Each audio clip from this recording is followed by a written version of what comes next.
आप सबको जय मसीह की। मैं एक बार फिर परमेश्वर का छोटा सा वचन आपके पास लेके आई और परमेश्वर ने इतना सुंदर दिन दिया, इसके लिए परमेश्वर का धन्यवाद।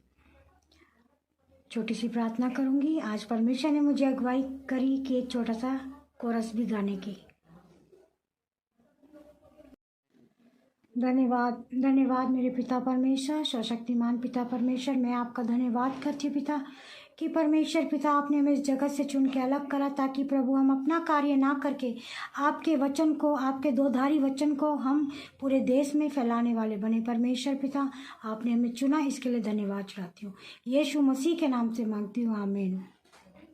धन्यवाद के साथ स्तुति गाऊंगा, हे यीशु मेरे खुदा, उपकार तेरे बेशुमार, कोटि कोटि स्तुति। हम लूका 8 और उसका 40 से देखेंगे। यहाँ पे 2 लोगों को परमेश्वर ने चंगाई दी, एक जो जिसकी बेटी मर गई थी और एक जिसे 12 साल से लहू बहने की बीमारी थी। अगर आप इस वचन को पढ़ेंगे तो आपको यहाँ पे सब कुछ पता चल जाएगा। देखो परमेश्वर ने कितना बड़ा काम परमेश्वर करता है कि मरे हुए को, मुर्दे को भी परमेश्वर जिलाता था, हैं। तो वही अधिकार परमेश्वर ने अपने बच्चों को भी दे रखा है, लेकिन हम उसका इस्तेमाल करना नहीं जानते। क्या पता मेरे अंदर परमेश्वर ने वरदान दे रखा हो कि जिस किसी के लिए भी हम प्रार्थना करेंगे परमेश्वर उसे जीवित करेगा। लेकिन कभी कभी क्या हम भय खा जाते हैं, हम डर जाते हैं कि अगर ऐसा नहीं हुआ तो लोग सोचेंगे कि ये झूठे हैं या इनका परमेश्वर झूठा है। लेकिन नहीं, अगर हम विश्वास के साथ किसी मुर्दे के ऊपर या किसी रोगी के ऊपर हाथ रख देंगे, परमेश्वर उसको चंगा करेगा और भली बात ही छूकर खड़ा करेगा, है ना। और जो वो रोगी थी स्त्री, कितने सालों से वो तकलीफ में थी, उसको लहू बहने की बीमारी थी। उसने सब कुछ करा होगा। ओबियसली जब हम बीमार पड़ जाते हैं या हम किसी तकलीफ में पड़ जाते हैं और शायद हम परमेश्वर को जानते भी होंगे या नहीं भी जानते होंगे, लेकिन हम अपना पूरा धन संपत्ति या अपने पूरे दिमाग को हम उस चीज़ में लगा देते हैं कि पैसे से हम चंगाई पालेंगे या वो डॉक्टर हमें चंगा कर देगा या हम कहीं और चले जाएंगे हमें वहाँ से। नहीं, चाहे हम पूरी धन संपत्ति लगा दे, चाहे हम कुछ भी कर ले, लेकिन अगर आपकी चंगाई परमेश्वर की ओर से लिखी है तो आपको परमेश्वर ही चंगा करेगा।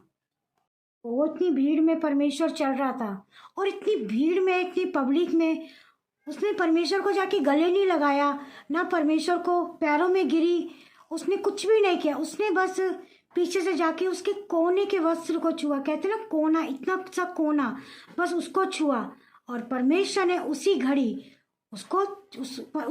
उसको चंगाई मिल गई। फिर परमेश्वर ने कहा कि मेरे अंदर से सामर्थ्य निकली है, मुझे किसी ने छुआ। तो उनके चेले क्या बोलते हैं कि ऐसे कैसे हो सकता है, आपके ऊपर तो भीड़ गिरी जाती है, चाहे कुछ भी हो जाए, चाहे जितनी भी भीड़ क्यों ना परमेश्वर को पकड़े रहे, लेकिन परमेश्वर को पता चल जाता है कि मुझे किसने छुआ, है ना। तो कभी भी इस बात से निराश ना हो कि परमेश्वर कुछ नहीं जानता। परमेश्वर सब कुछ जानता है, बस आप विश्वास रखें और प्रार्थना में हमेशा मजबूत रहे। तब उसके बाद वो डरती हुई, कांपती हुई परमेश्वर के पास आई और तब उसने जाके बताया कि मैंने परमेश्वर को छुआ और मुझे 12 साल कम नहीं होते हैं, 12 साल बहुत होते हैं, है ना।